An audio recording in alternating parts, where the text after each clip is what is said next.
And that's literally where I started with it. I was like, all right, how to make a movie. And so much pops up. And I just started watching videos and figured, I was like, where do I start? And then went from there. It's crazy you just said, remember Halo. That's how bad Xbox has fallen off. I don't like Miles Morales. That's the story that you want to hear. That's what you want to do. I'm going to figure out my hustle. I'm going to do it the way that I need to do it. And then when it's said and done, I'm going to talk my shit.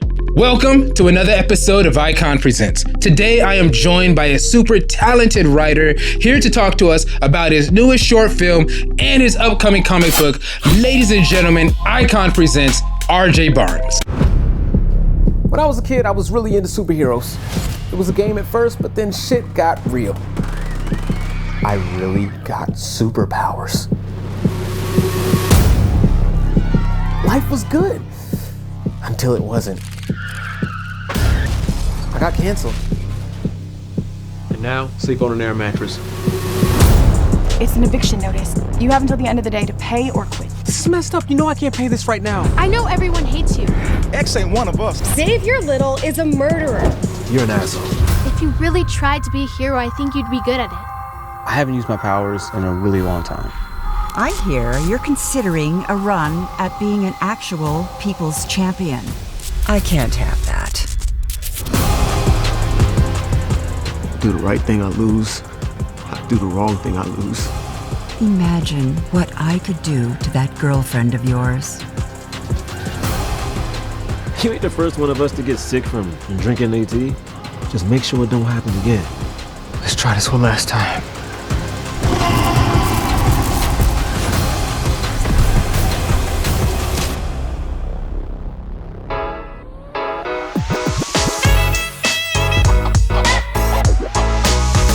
And welcome, RJ Barnes. How you doing? I can't complain, man. How you holding up? I'm doing pretty good, man. Thank you for joining me today. I'm looking forward to this. It's about to be fun. All right, man. I'll take your word for it.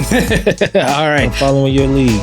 Okay, got you. So let's do this. So you have a couple projects out there that I want to talk and share with the audience. Mm-hmm. So we got the short film by the title of X, The Interview. That's right. And then we have what you're rocking today is based off of your comic book titled Super Predator. Yeah, that'll be out later this year. Okay, but before we dive into your projects, give me a little bit of background about yourself and your creative journey and how you kind of came to this point where you're putting out these projects. Oh, man. Myself, to be honest, I just got a bad attitude when it comes to doing a job I don't want to do. Okay. You know what I'm saying? I think if I'm enjoying what I'm doing, then it's going to be a better outcome. And I've always liked comic books. Like, you've never had to pay me to watch TV or read a comic book. Right. But sometimes, man, when you take them jobs that you know you don't want to last long in, and you got somebody, not that I'm a violent person, but if my boss can get beat up at any given moment, if we weren't in this office, it's just not a good look for me. I got you. You know, I never beat up a boss, but I thought about it. I got you. Haven't we all?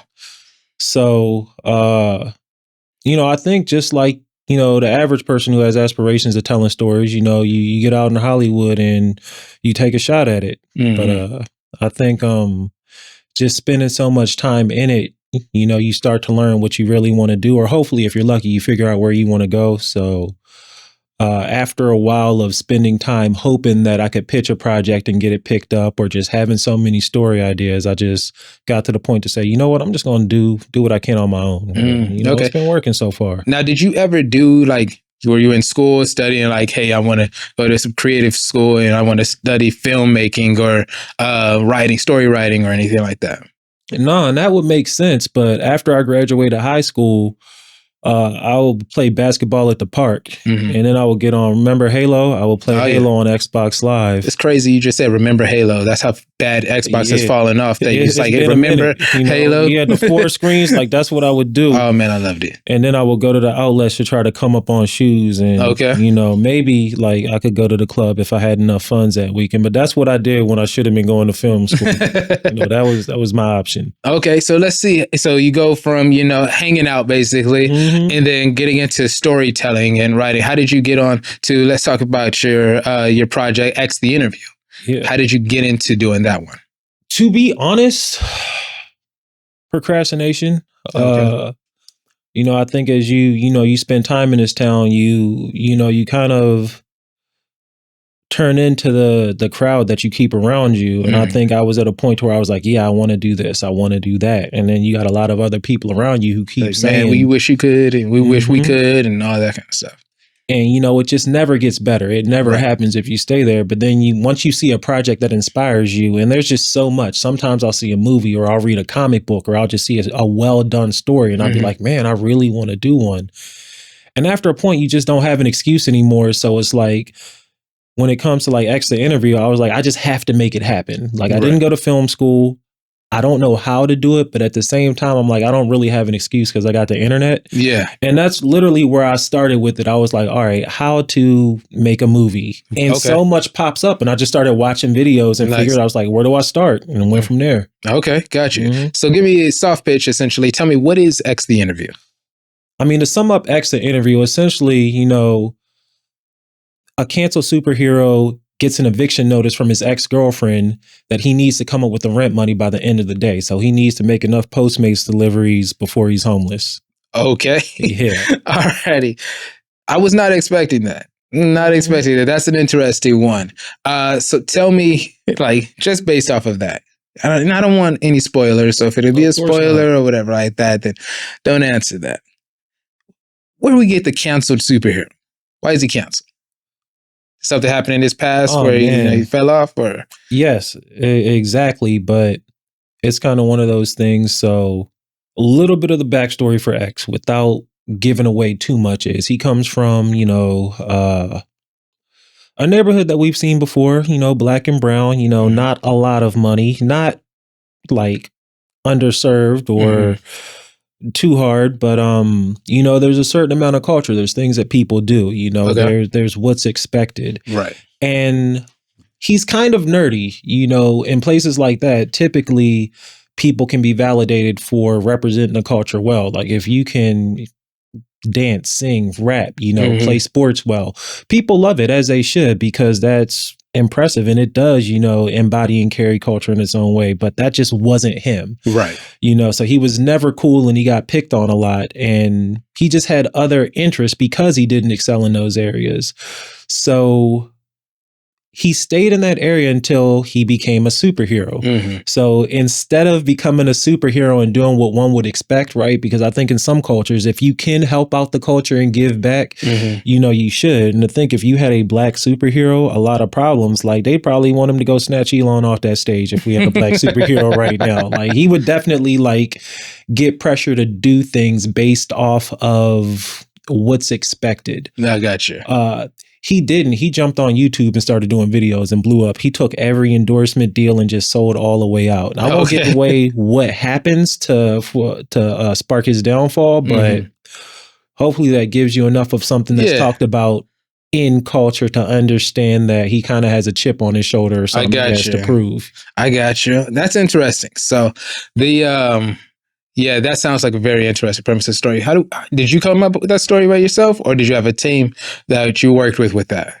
Mostly just me. I mean, I think I was lucky enough I think early versions of the script didn't really make as much sense. They made sense to me because it was all in my head. 100%. I sent it out to a few friends, and one of them got back with really good notes, and I rewrote it, and then it started to resonate with everyone. So he didn't tell me what to rewrite, but I do appreciate, you know, his feedback. Gotcha. So, but yeah, mostly me. Mostly you? That's cool. Do you still work like that? Like, is that just like your standard process for writing? Is, you know, I know you made the comment before, for like, basically you sit down, you write things down in gym shorts and, you know, just your basketball shorts and just chilling, writing and all that kind of stuff. That's how usually your writing process goes? I mean, if it's just based off of frequency, yeah. So it's something I do. Like, I really like it. You know, I'm not always...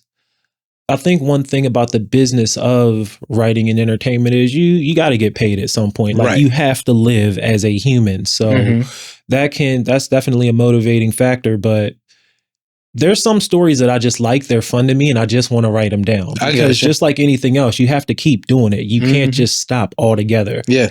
That said, it depends on, to answer your question, it depends on like what the purpose of the story is. If it's just something I want to do on some, like, I want to stay consistent, or I want to see where this idea goes. So sometimes I'll start writing something, I'm like, this don't make no sense. But sometimes I'll stick with it and I'll be like, oh, okay, I think this is worth, figuring out. But when it comes to collaborating with somebody else, like if there's a paycheck attached to it, I'll work with whoever's paying. If they say you got to work with X, Y, and Z, I'm like, all right, cool.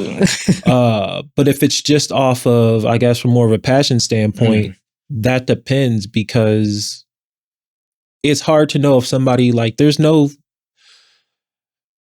it's not really shiny. It's actually kind of like boring. Like you're just sitting down at a desk, like typing or writing, it's not necessarily fun all the way through, but to get to the fun part, you have to do that. You have to do the groundwork, essentially. Yeah. No, I get that 100%. I've done some writing myself and I've enjoyed it. I have some stories that I would love to put out and all that kind of stuff. But it's all about, prioritization and all that. I got 1,000 things, 1,000 stories I like to tell, songs I like to write and all that kind of stuff. But that process is a very isolating process.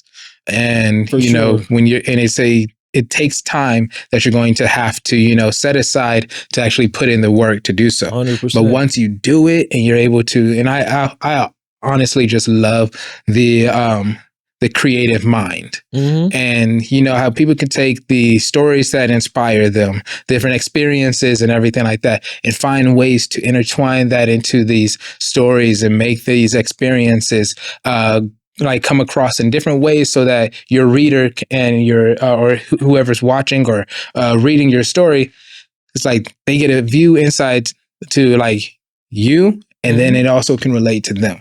And it's a special talent that it takes to be able to do that. It ain't fit for everybody. Everybody can't do it. But when you do it, and you do it right, man, it's very powerful.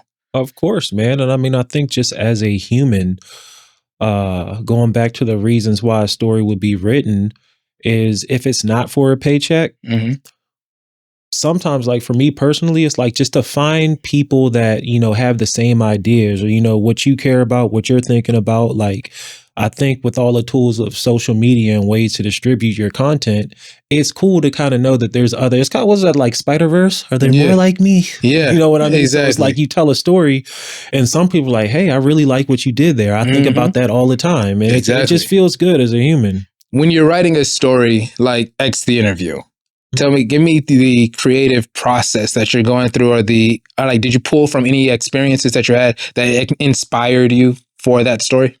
100%. I think, as far as the process goes, I think there were so many different processes that went into it.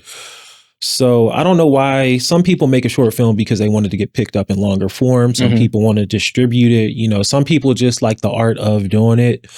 Mine was a little bit of all of the above, but at a certain point, like how I was saying that some people always have an idea that they want to get off the ground. I think when you're at that point and you jump into actually doing it, you have so much further to go than you actually thought that you would have to go to get this project done, or like even that part of yourself. For me, writer, I want to tell as many stories as I can, and I want them to be well done. Instead of just hoping that somebody comes to me with money, or an opportunity comes to where somebody says, hey, I want to make a movie, you write it, whatever you want, and I'll pay for it. That's probably not going to happen. So I said, okay, well, let me tell a story that I know I can do well and complete. Because like you said, you've written before, and sometimes you get stuck. Not every story gets finished. Right. And when you ask about real life experiences, if something's real, if I've experienced it, then I'm going to have a better shot at finishing that story instead of just trying to guess what will go well here. What do people like?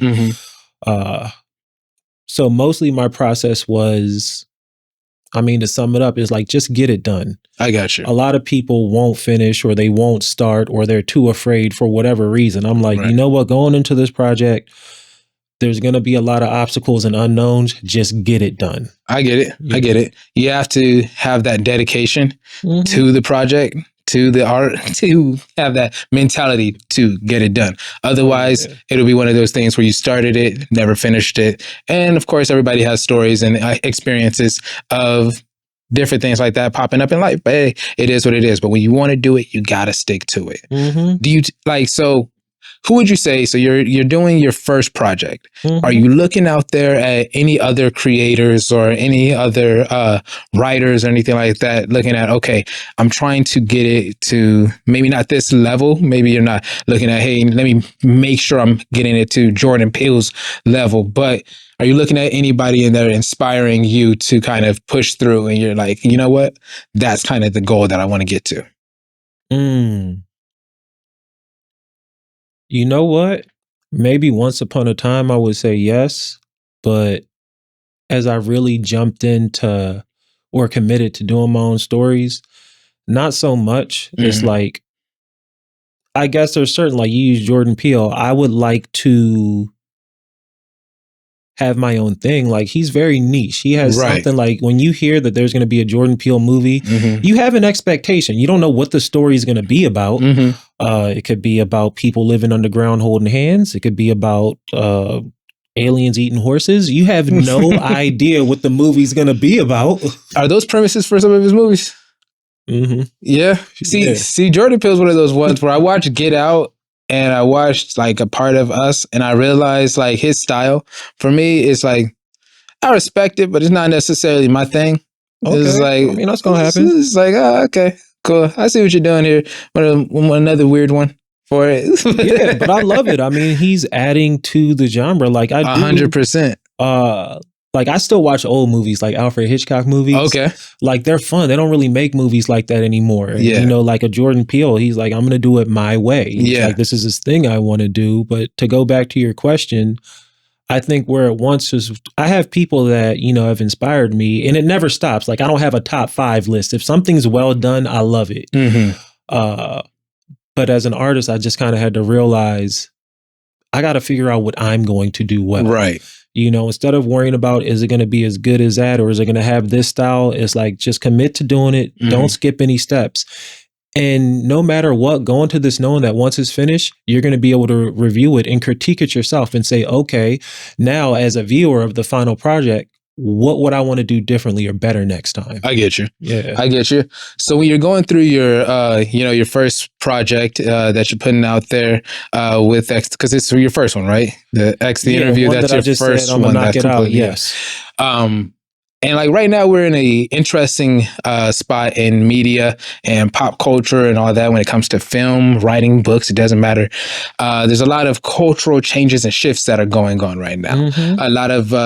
You're at this odd point where so many projects in Hollywood that they're just not making it. You know, it's just not the same as the way it used to be. Like you said, they don't do the Alfred Hitchcock type of things. Everything's a sequel. Everything that comes out, like you got movies like the one that's nominated for like 13 awards right now. I believe 13 Oscars or whatever like that. I think it's called Amelia something. I don't know. It's something, and it's like, is it Honora? I don't know if it's called Honora. The A24 movie? Nah, it's some movie with Selena Gomez and okay. I think I know what you're talking about. I have not seen it, but I've heard the buzz about it. I want to see it. Yeah, you want to see it? I have zero interest in seeing anything. I watch it all. I watch everything. You know what I mean? I show up for film. I'm always, there's rarely a film, even if it's, you know, not my favorite, something I'm not going to be able to take a piece away from. It's right. Like, you know, I get it. I can respect that. There's so much, I'll put it this way, and I won't be, like I said, be unapologetic. There's so much trash out there that comes when it comes to movies and media. And it's hard to call somebody's artwork trash, but I only call it trash when you know that when it's evident that there were, like it wasn't pure. It wasn't pure when it through its creation. It's like, who are you to determine what's pure? It's obvious way by the marketing and the push behind certain things.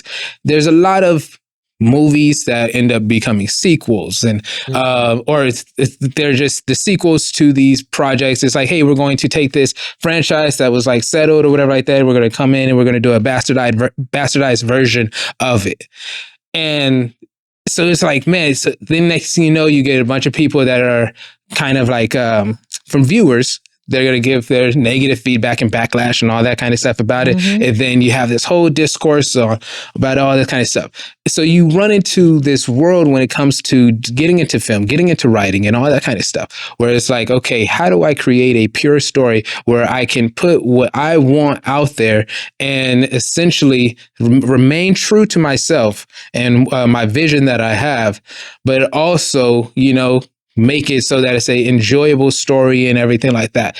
Do you find that you look at things and you're like, okay, this is kind of a rough world to be at filmmaker wise? Like you touched on one to make an authentic film and something that is of quality and has a good story. I don't know if the state of the film industry affects that. Gotcha. They can do whatever they want. It's like whether I don't know if there's a balance of good movies versus bad movies. So you don't see your approach as, I'll put it this way, as an opposition. You see it as you just want to create your pure art. What I do. Time is undefeated. The world is undefeated. It's like I'm not bigger than the world. I can't single-handedly change the state of film or, get it to be more appealing to what I think is good. I can't control it. I can't even control the feedback. Like I know out the gate, if I do anything, somebody's not going to like it. Right. And I don't care. I got you. I'm just going to do what I want to do. And I don't know what, you like rap music? Most of it. Or okay. I would say most of it, a lot of it. Okay, there you go. One story that was fun back in the day, it's changed now. Technology was like the story of the dude on the corner hustling his mixtape. Yeah. He was selling tape, selling tea. You ever see Hustle and Flow? Yes, a long time ago though. People do it's fun when you put in a music stance to see how somebody will hustle to get their heart out there. Right. I don't think I'm exempt from that. So if I have a project to where it's like, oh, but the industry's bad or people aren't going for this or they're only going for that, I don't look at it as, oh no, I'm scared. This is hard. I'm like, okay, well, I just got to switch my hustle up. I got to figure out a way to do it. And then maybe I'm going to figure out my hustle. I'm going to do it the way that I need to do it. And then when it's said and done, I'm going to talk my shit. I'm going to be like, yeah, I had to figure it out. Yeah. Nobody laid it out for me. I had to figure out how to fund it, how to shoot it, how to put the team. I found I had a co-director, Anthony Rose. He was able to help me put a dope team together. And it was like, nobody told me how to do that. I started let me Google first and then just go. So when you talk about the state of films there's so much that could go into, I've seen situations because as a professional, I'm a writer as well. And I've had situations where there's more than one place that the money's coming from to fund the film. So it's like the writer will write the story and then this person with the money says, change this. And then this person says, change that. And then this person is, what you going to say? No? No, you paying. And that may affect the final outcome. It's like, I don't know the process that went into anything. So if I see something and I think it's bad, I have no idea what I'm talking about. Yeah. I just now okay, that's how that project turned out. It has nothing to do with the way that I'm going to do mine. I got you. I can respect that. I appreciate the independence, and it's truly an independent mindset and approach to it. And the reason why I tend to look at things and because a lot of creators and a lot of independent media that's coming out today is a reaction of things not being the way that they would like it, right? So they which is not a bad thing. I actually like that as well, because when you see a problem, instead of complaining about it, if you think that, hey, I can do better or I can fix this or whatever like that, it's important to create that. Exactly. And then you do that and you can kind of see, you get a little bit of peek behind, but a lot of times we know that. Just based off of, I'll use an example, the Justice League. We'll use the original. You had the theatrical cut, and then you had Zack Snyder's. You had the one where they wanted to, DC wanted to try to, okay, let's do something where let's make it more Marvel-like. And so then they brought in Josh Whedon and said, hey, we're going to change this, that, and the other.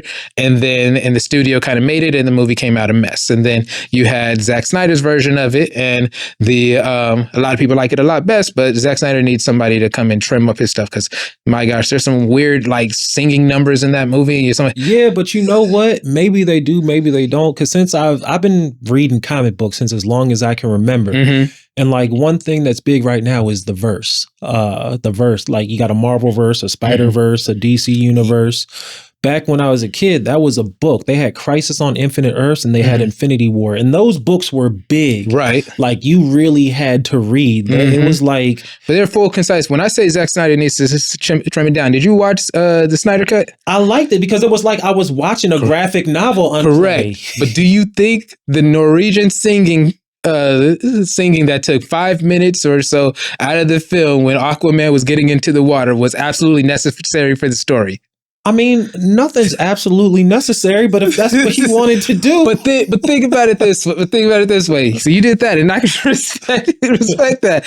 But it's like, man, I'm sitting there watching that, and I've watched that movie 4 times. That movie is over 3 hours long. So it's like, man, but I maybe respect Norway it. financed part of it. We don't know how that got in there. It still should not be part of that movie. It's still, if you're looking at this, you're like, my gosh, what is this? You saw if the movie was streaming and you were keeping up with the numbers, you'll start seeing people drop off just based off I of definitely that. watched it in parts. Like I couldn't sit there. I didn't watch it the whole day, but it was something to look for. Like I'm gonna watch an hour now, then I'm gonna go, then later I'm gonna watch another hour. I couldn't watch it in one take. But you put yourself in a box, and essentially by creating that way, because you make your project more attractive to a niche market. And from a studio side of things, are you trying to publish something that's going to be entertaining to the masses or to the minority? And most of the time in which these producers and these the heads of these studios sometimes kind of get mixed up on. And I could say that because I've had conversations with people that have worked on. I was having a conversation with somebody that worked for Marvel yesterday, and she was like, yeah, they'll come in with these ideas, and you're like, no, don't do that. Because that's not going to appeal to the masses. You're going to do this. There's a lot of way to accomplish what you're trying to do, but that just, in my opinion, that was not the best way to do it. But I think that goes back to what you just said. Like, if you want to see it done a certain way, then like do it yourself. Because to be honest, like the studio, if they're the ones with the money, it's going to be their way. And that's how I would be with my money. Like if I'm paying, if I'm like, you can't complain when it doesn't come out my way. I'm paying for it. Yeah, but you just can't complain when it doesn't come out later on. Yeah, I don't complain. I'm not like much of a complainer, especially if I didn't contribute or had no say, and I'm not going to do anything to change it. I'm not going to complain about it. Yeah, I'm just going to be like, all right, well, that's it. Yeah, it's a sad thing because I understand what you're saying. I just think that there's a lot of times where situations are unavoidable when everybody else can see the red flags, but like I don't know, have you ever worked retail? No. Got you. I have. And a lot of times if you've worked retail, you know, and audience, you'll know this as well. A lot of times you're asked to do something, especially in sales. You're asked to sell something, and you can tell that decision is made by somebody that is not connected to the stores.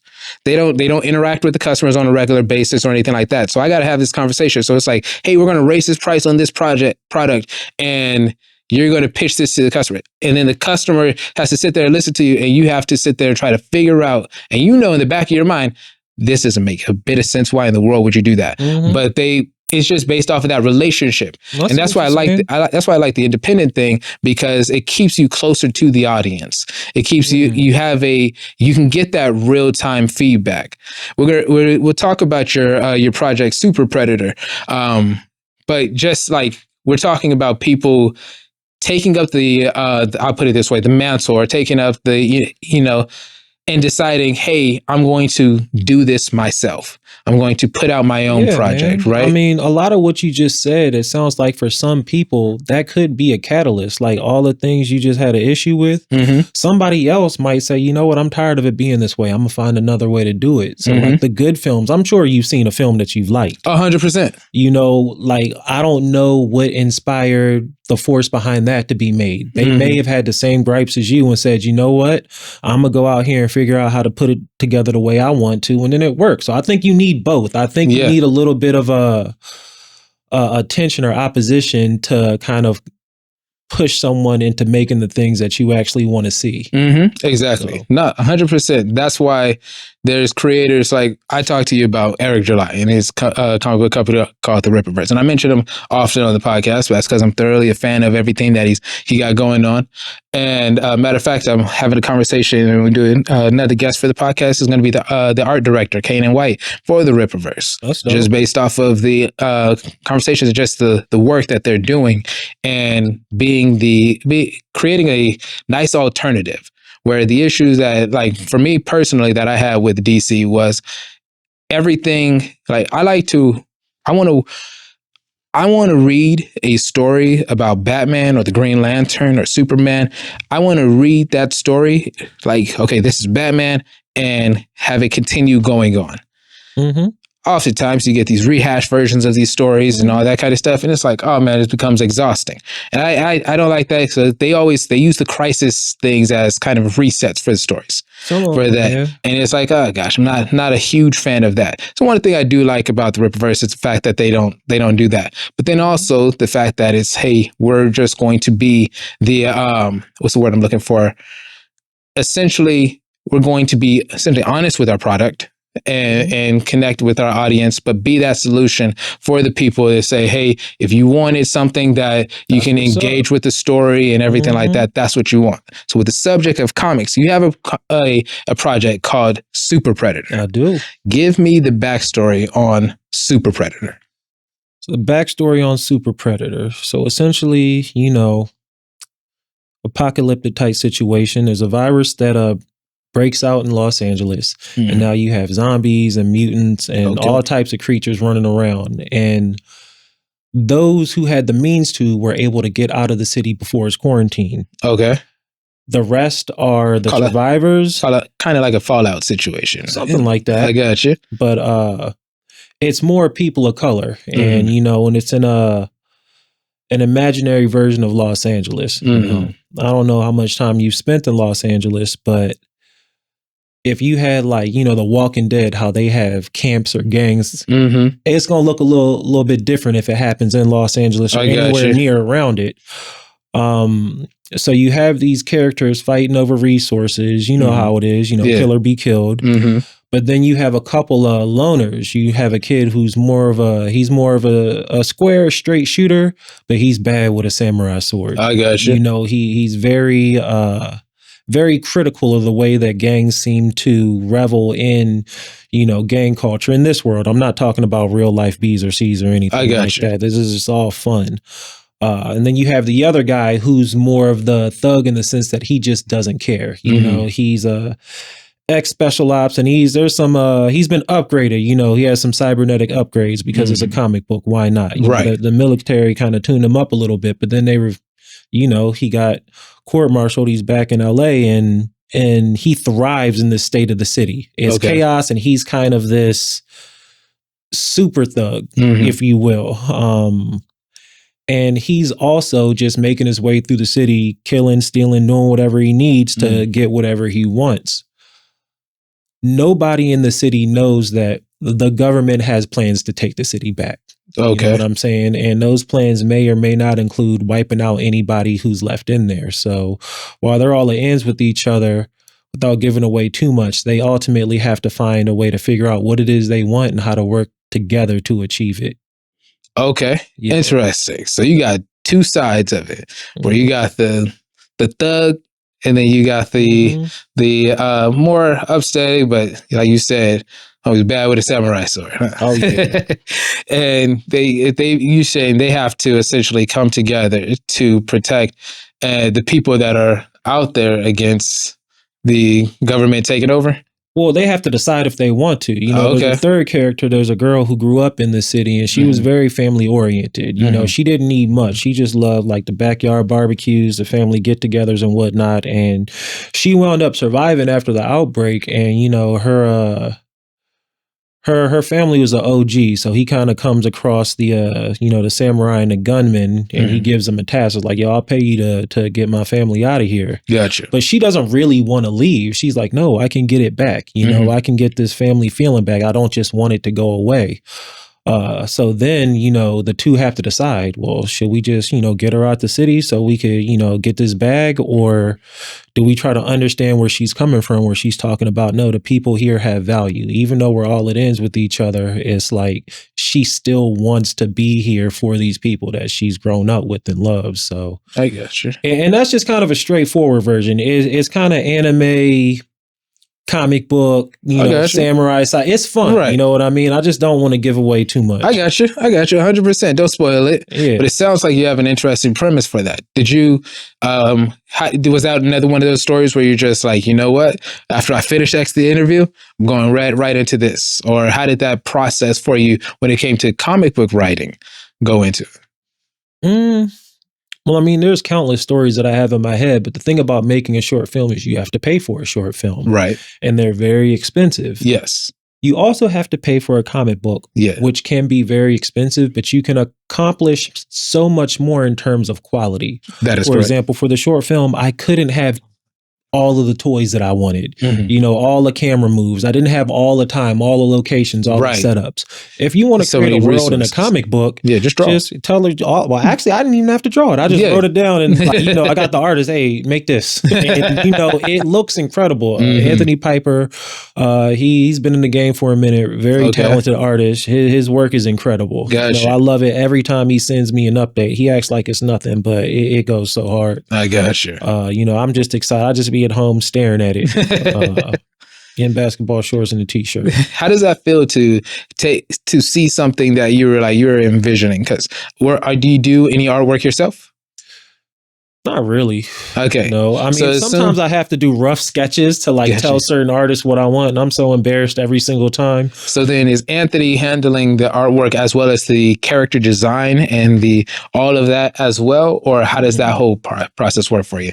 No, so I really like to dig into it. So after I made the movie, I realized how possible it is to make anything essentially.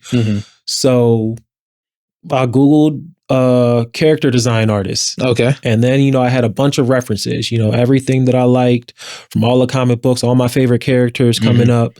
I would put together like a reference sheet and I would send it to the artist, and then the artist would go back and forth creating the characters. Gotcha. Then once I had the characters made, by time the script was ready and, Anthony had signed on and agreed to do it, he just had to, I don't want to say just, but he had to create the world, which was fun because I've done little comic books before with I guess every artist is essentially an indie artist, but I guess there's levels to everything. And with the internet, you can find an artist in Indonesia and anywhere because you don't always have the funds for it. Right. So it's like they were a little bit more affordable, still dope and talented. But now that I could get, was lucky enough to get Anthony Piper, as I give him work, he's showing me.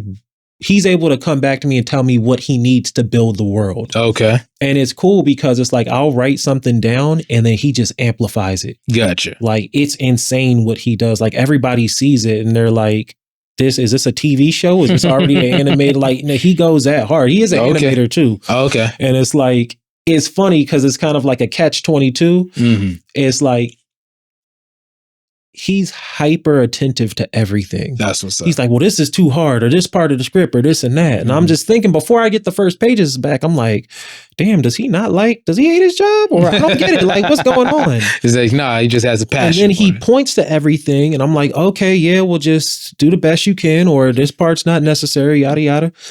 And then he just turns in something that's amazing. And I'm like, oh, he's going above and beyond. Gotcha. He's like doing more. He needs it to be perfect every time he does it. And it's like, I can't be mad at him because I get what it's like to want your work to be perfect. I got you. Yeah. And so for distribution, do you plan on doing physical, digital, or any limitations on that? Everything. Everything. I mean, I'm very much a story guy. So if I can get the story out there, I'll find any way to do it. Okay. Gotcha. I have a preference. But you're not, so you're taking an interesting way.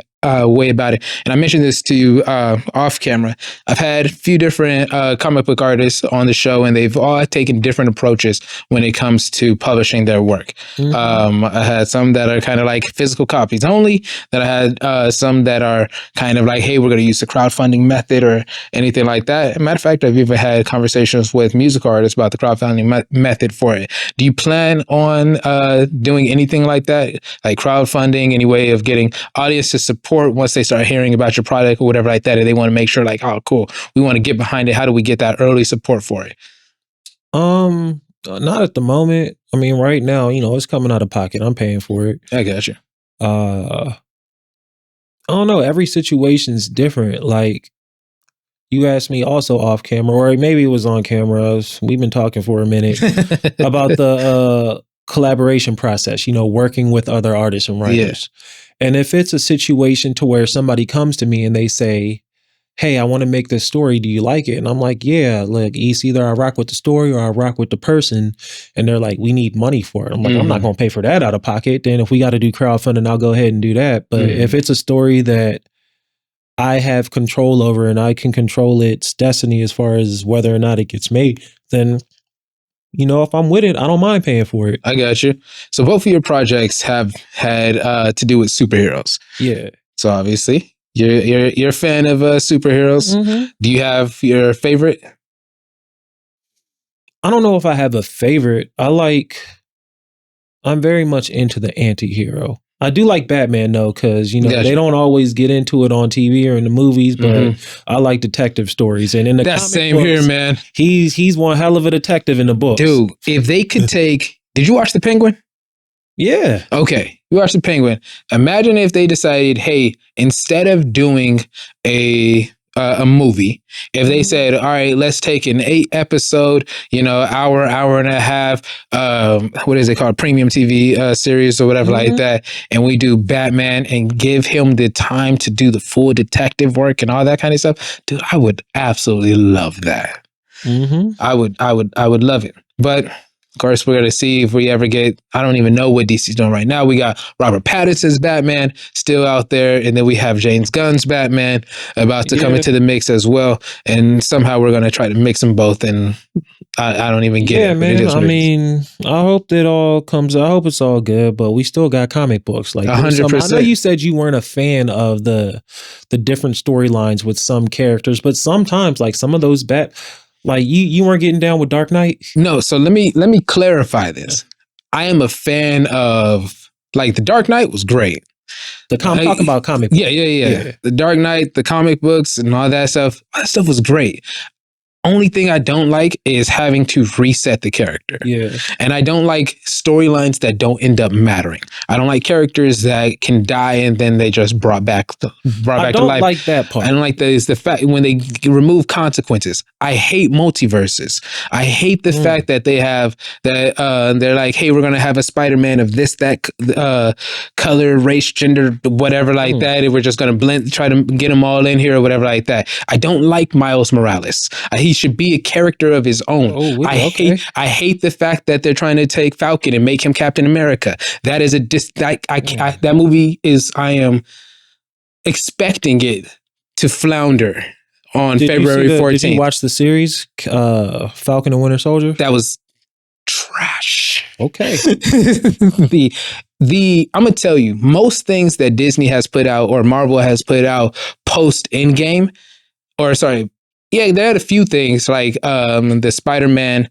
What is it? It was Spider-Man. No Way Home, the one with the 3 of them.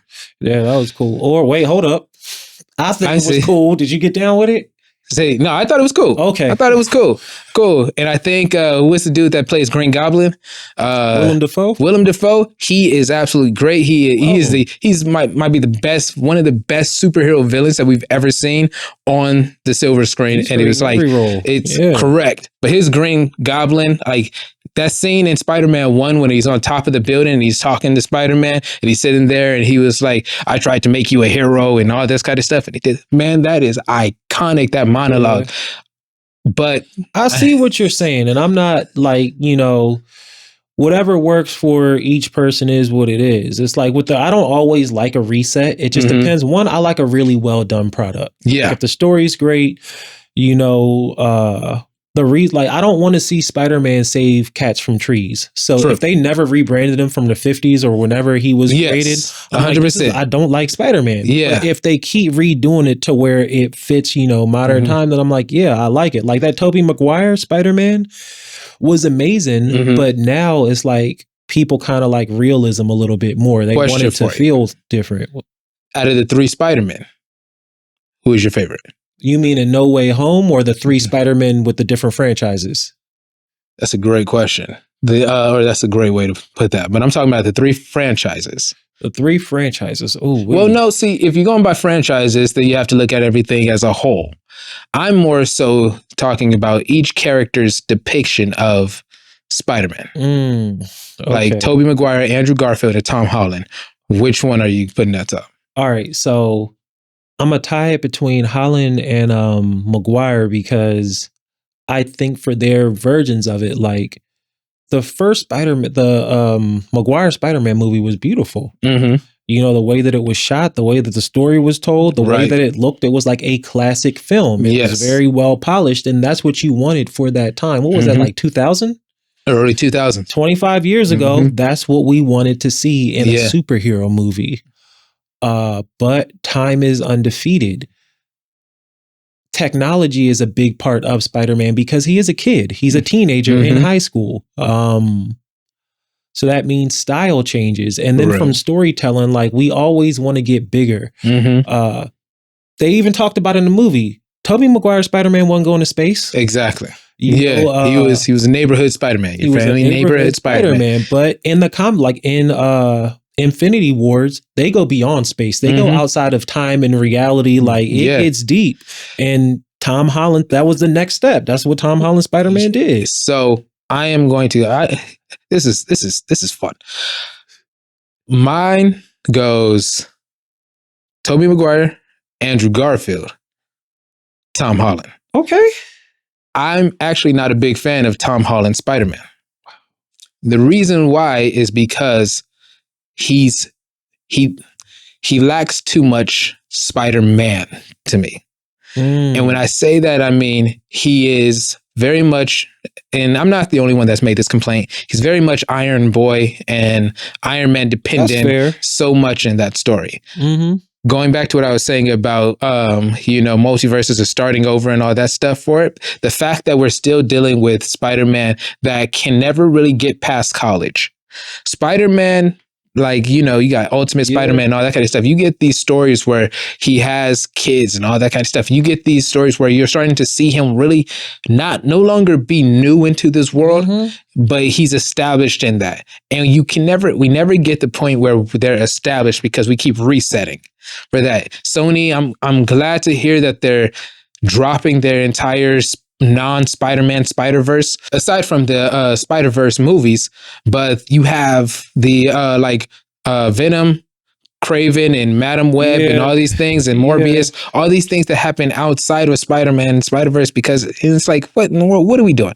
We're not making any sense. These characters like Craven's Last Hunt, that's an iconic Spider-Man story. That is, and it's absolutely beautiful, but you never get that because of the way. And there's not a world where you see Tom Holland being effective in Craven's Last Hunt. He's too much. Now, the reason why I like Andrew Garfield, and I've always liked this, I remember back when those movies were first coming out and I was having arguments with my cousins, and I was like, Andrew Garfield fits the Spider-Man that was out at that time. Right, the story, the way that they were doing the animated show, because I thought it was weird, and kind of was like, why in the world? Where's this version of Spider-Man? And then I had my little cousins over at my house, and we were watching a Spider-Man show that Disney XD had on, and I was like, that's the version of Spider-Man that he's doing right there. It was like, okay, cool. That's why it resonates with that. I don't know if it was the Iron Man one. I don't remember it enough, but because I didn't really watch the show, I just was like, okay, actually, that's what makes sense. But yeah, like Tobey Maguire's Spider-Man, he did a really good job, and I think he did a solid job as Peter Parker. I think his Spider-Man could have been better. I think, they kept him. I mean, he stayed a kid the whole time. I don't know where they planning on going with it because to what you just said, like when No Way Home ended, it completely reset. No Correct. new Spider-Man, but he was like a he was kid still going there. into college. He's kind of picking up right where Tobey Maguire was starting Exactly. in terms of Yeah. time. And you would think so. You would think that that'd be a great kind of place to keep building. Because he's And gonna get older. Tom Holland gonna get old. He's gonna be 40 one day. Correct. And it'd be like, cool, if they keep him in this role, can he keep doing it, all that kind of stuff? I just don't have enough faith in anything that I've seen, whether it be Far From Home, No Way Home, or Homecoming. I look at those and I'm like, yeah, one of the most uninteresting spots or people in this entire movie for me was Spider-Man. It's like, you're not doing it. I'm like, nah. But I felt like I got more out of, I was more entertained by the actual Spider-Man character and Tobey Maguire and Andrew Garfield. I got you. And I think Andrew Garfield's Spider-Man had a lot of redeeming qualities they were able to redeem that character in No Way Home. That's why people were advocating. They were like, we need more Andrew Garfield Spider-Man.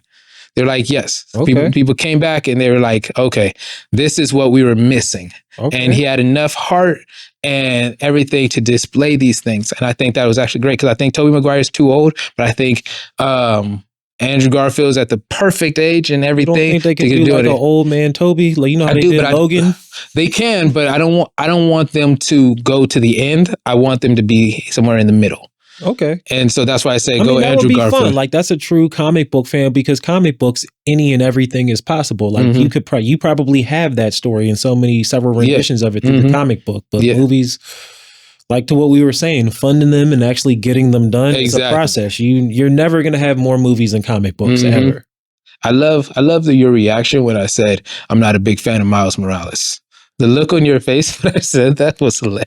Miles Morales is a dope character. Like, I think I get what you're saying. He could have just been Miles Morales, not Spider-Man. I understand what you're saying. So, like, I wasn't like taken aback by it.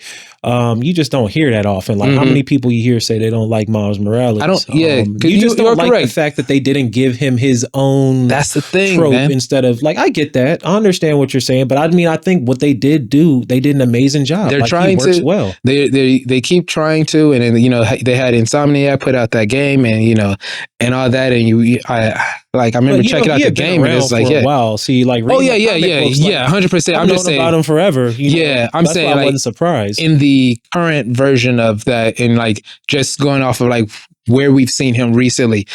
I remember there was a point in this game, and I'm like, you're trying to push him as Spider-Man. You're not going to be able to do it. And one of the funniest things, do you ever want to make somebody upset? Go on Twitter and say Miles Morales is Miles Morales, Peter Parker is Spider-Man. You do that, if you're monetized on that, you're gonna get people upset. It is gonna be absolutely hilarious. I feel you, But I also, like I said, because you are correct, the trope of giving this character the moniker or the title of a different established character, I think it's very lazy. And I don't know if it's so. Like I said before, time is undefeated. Like. Because you know why they do it, right? I mean, to appeal to a different crowd, I imagine. I don't know. No. So so one of the reasons why they do this and why Miles Morales was created and why certain characters they create these different race or gender versions of these characters, why I hate multiverses so much, is because, and you go from that top down kind of system. You get these heads of these studios, heads of Marvel, heads of DC or whatever like that. And you have like the Ditko family or whatever like that they have rights to specific characters. So what they'll do is they'll say, okay, cool. We don't need. So the rights don't expire for the movie. I see what you're saying. No. So they want to pay out less to the people that own that character. So they'll use so the people at the top that are paying attention to the money, they're like, okay, if we keep putting out this Peter Parker Spider-Man, we're going to have to keep paying the family that actually owes them a lot of money. But if we can go in and say, hey, this is actually not that version of that same character, is right. We can change it up, and what's the best way to change it up is to create a different version. You can have them use a name or have them take the spot of doing so. But then when the message comes down, they'll tell the editors and whatnot, and they'll tell them, hey, have your team. We need to create a new version of Spider-Man, but we want to. they'll change it up and say, but we want to appeal to a more diverse crowd or whatever like that. And so then they'll come out with a character of color and have them come into that space. And then people, we eat it up and like, oh man, yeah, we got a black Wolverine, we got a black Spider-Man or whatever like that. That's great. But the truth of the matter is they weren't doing that. Just the heads of those companies just wanted to save some money and stop paying it out. So that's why I said it's lazy because it's shady business. Yeah. And that's why it always bugs me. But that's why I like when you create a character, you're like, cool, I'm going to tell my own unique story. And I just wish more people would support and back those stories so much. I don't know if you ever heard of Stranger Comics, right?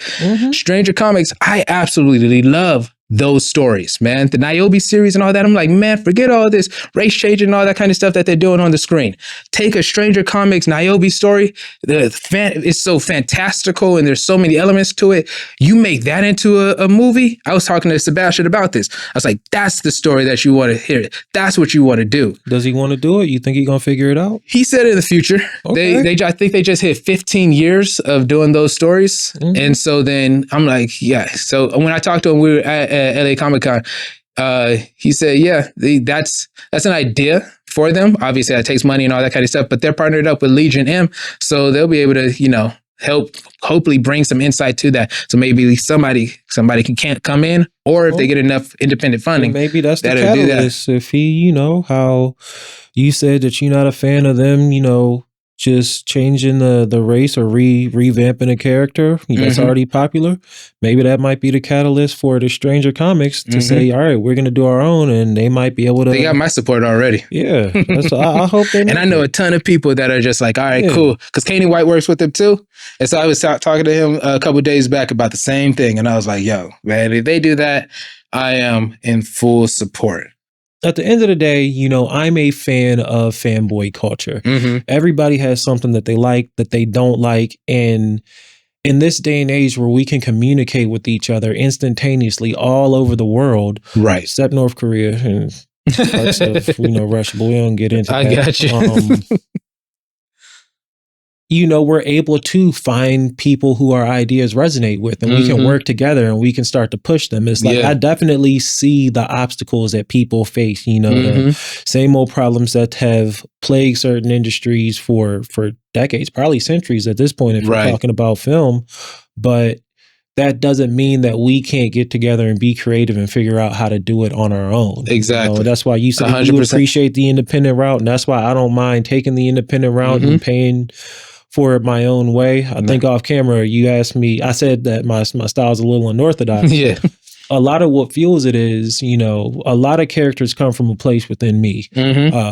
If people see X the interview, they may think that I'm talking about or preaching to a group of people. And I'm kind of preaching to aspects of myself that I wish were better in the past, right? Like, when I came out of school, instead of saying, I'm going to do comic books and movies, that's where my funds are going to go. I was trying to cop some J's. I was trying to get fresh, I was just trying to have a good time. Now that I'm older, I'm like, where I could spend it on things that don't mean as much to me. It's like, I'm going to make a movie. Now I'm going to make a comic book. That funds me to that's the unorthodox part, I guess I would say about my funding process. Is I don't mind. I don't know if I'll ever, anytime I make something and I spend money on it, I never know if I'll get a return. Maybe one day I will. I'll understand, all right, I'll set a budget aside and say, put X amount in and you're going to get it on the other side. But for now, it's like, to what you're saying, the people have their preference of what type of hero they want to see. And I think as an artist who actually cares, it's my job to keep doing what I do my way. Right. And then maybe somebody who feels like you and says, I don't like that they just keep revamping these characters. Oh, look, RJ's over here making some fresh ones. That's like I said, I'm bringing it back. The method that you're using and backing it or supporting it and basically funding it yourself, that's not unorthodox. Like I said, my favorite stories right now are coming from Rippaverse Comics. That dude took $200,000 of his own money and said, boom, I'm gonna put it into this project. Put it into that project. First project, $3.7 million return. That's what's up. And this is like, whatever. Now, about to be 3 years later on, multi-million-dollar comic book company with multiple warehouses, distribution, hiring, iconic legends like Chuck Dixon, Joe Bennett, the Saska sisters, and all that kind of stuff to work on other projects and everything, putting out 12 books in 1 year, hiring Kanan Art as an art director and all that kind of stuff. It's like, all independent, had the same complaints and everything that I had. What happened with me is I walked out of a movie called Captain Marvel, and me and my wife were like, yo, what in the world? What kind of trash was that we just watched? We were ranting and raving about it. My cousin sends me a video telling of Eric July talking about Captain Marvel, and I was like, oh, this dude gets it. This is what's going on. And it's like, okay, cool. That's how you kind of get started in that. I created Icon Presents because I wanted to talk with independent creators, talk with people that were kind of at that, not necessarily at the ground level, but the people that didn't have a big studio backing them already and all that. The ideas. Exactly. And then be able to help build that up, amplify those things. And we've made so many connections and all that kind of stuff with people. So that's why it's so much fun to connect with creative minds and find some way to support that journey. And it's like, because so many people are at different aspects of that journey as time goes on, but it's an amazing thing to watch. And I'm looking forward to checking out the book. So as we wrap up, do you have anything that you'd like to share with people? So if I always give creatives this opportunity, because I like to, you go through so much, you learn a lot on your journey. But a lot of the lessons that you've learned, not everybody has to learn those lessons. So especially if somebody could tell you, if you just listen to it sometimes with people, then you don't have to learn it yourself. If you were to give anybody any advice on the journey that you've gone through so far, what would that be? If I were to give anybody advice on the journey that I've gone through. Any creative specific. Okay. Yeah. I mean, well, creatives, they got typically a lot of ideas, and I would say just, make the move on them sooner than later, because for whatever reason, it could be fear, lack of funds, lack of motivation, whatever reason, if you haven't started or if you wish you would have done more, it's never going to be enough. As soon as you start, there's going to be something else you want to do, or, you'll do it and then you'll want to do it again, even better. But you got to get started at some point and you'll figure out how to do it your way, and that was a thing for me. I ain't pointing the finger at somebody, but I wish, like I said, instead of, buying shoes and going to the park, my knees hurt right now. I should have just made the comic books and the movies. I got you. But I just took a lot of time that I won't get back. So if you got something you want to create, jump into it, take it serious sooner than later. I got you. So how can people find you and support you? I mean, _RJ Barnes on Instagram right now. As things get up and moving, as the short film wraps up on the film festival circuit, I'll put that online. You'll find out where through that Instagram. I'll blast it on all channels. Same with the comic book. As the artist, keeps, chopping away at it, I'll have that online. I'm gonna make sure everybody who has a fix for original characters knows how to get them. Awesome. That's great. Do you have a time frame as to when people will be able to either snatch up the comic or check out the movie? So hopefully by San Diego Comic-Con, I'll have it's called an ash can. That's like a short, that's like a preview of a comic book. I should have that available. I'm pretty sure I can get it in print, but I'm gonna try to put it up online for people who can't make it all the way out to San Diego. Okay. And then the comic book, hopefully November, because that way we'll have a few issues ready to rock in the stores. So gotcha. Once that's out, then hopefully online as well for the people who don't want the hard copy. Yeah. That's, if you collect comic books, they take up space. My long boxes, I ain't got no space for. RJ, it's been great having you on the show, man. Likewise, man. I like what you're doing here. Thank you. I hope the journey just keeps continuing to go, higher and higher for you, man. All right. Well, I wish you the best on this journey, man. This is going to be a great time. And I'm looking forward to checking out your project. Yes, sir. I'm going to send you a copy. All right. Sounds good. Thank you guys for joining us on another episode of the Icon Presents podcast. Man, it's so much fun. Be sure to check out RJ Barnes on his Instagram, soon website and everything, every project that he has coming up. Check out iconpresentspodcast.com where you can check out blog posts, special announcements, behind the scenes interviews and looks, and updates. We'll be heading to WonderCon. We'll be in Vegas soon and everything else that we got going on. So with that being said, thank you. Y'all take care.